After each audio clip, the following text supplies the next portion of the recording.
নমস্কার বন্ধুরা, আমার ইউটিউব চ্যানেলে আপনাদের সবাইকে জানাই স্বাগত। আজকে আমি আমাদের বাড়ির সবচেয়ে ছোট্ট সদস্য মিমি, আমাদের পোষা কুকুর, তার জন্য খাবার বানিয়ে দেখাবো।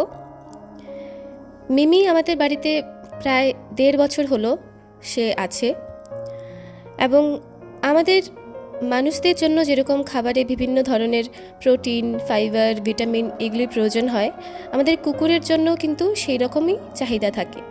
তাই আমি প্রথমে নিয়ে নিলাম গাজর, এরপরে এক টুকরো কুমড়, এরপরে নিয়ে নিলাম কয়েকটি ফ্রেঞ্চ বিন, আর রয়েছে পোলট্রি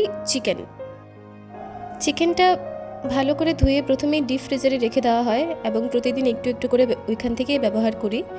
এরপর দেখতে পাচ্ছেন যে আমরা সমস্ত সবজিগুলিকে ভালো করে ধুয়ে ছোট ছোট টুকরোয় কেটে নিয়েছি। কুকারে দিয়ে দেব, এবং প্রেসার কুকারে অল্প খানিকটা জল আর এক চটকি লবণ অবশ্যই দেব, কারণ এদের শরীরেও কিন্তু লবণের যে সোডিয়াম আছে সেটার দরকার হয়। তা দিয়ে আমি প্রেসার কুকারটাকে গ্যাসে বসিয়ে দেব, এবং গ্যাসের আঁচ কিন্তু আমি মিডিয়াম আঁচ রাখবো। মিডিয়াম আঁচে আমরা 3 থেকে 4টি হুইসেল দেওয়া পর্যন্ত অপেক্ষা করব।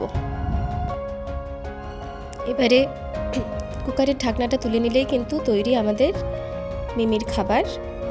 দেখুন, আমি ভাতের সঙ্গে মিশিয়ে দিয়েছি চিকেন এবং কুমড় এবং গাজর আর ফ্রেঞ্চ বিন। কুমড়টা যদিও গলে গেছে।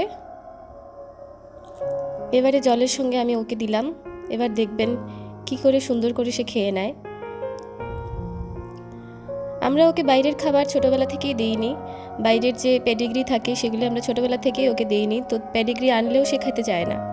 তো তাকে ঘরোয়া পদ্ধতিতে এইভাবে খাবার দিলে সে খুব চেটে পুটে খায়, চোখের নিমেষে শেষ করে ফেলে। যখন চিকেন থাকে না বা চিকেন প্রতিদিন তো দেওয়া সম্ভব হয় না, তখন আমরা তাকে চিকেনের পরিবর্তে সয়াবিন বা পনির বা ডিম সেগুলি দিয়ে, বিভিন্ন সবজি দিয়ে আমরা এইভাবেই প্রিপারেশন করে দিই। আপনাদের বাড়িতে কুকুর থাকলে অবশ্যই এই রেসিপিটি ট্রাই করবেন। দেখা হচ্ছে আগামী ভিডিওতে কোনো একটা নতুন রেসিপি নিয়ে। ভিডিওটি দেখার জন্য অনেক ধন্যবাদ। ভালো লাগলে অবশ্যই সাবস্ক্রাইব করবেন এবং লাইক করবেন।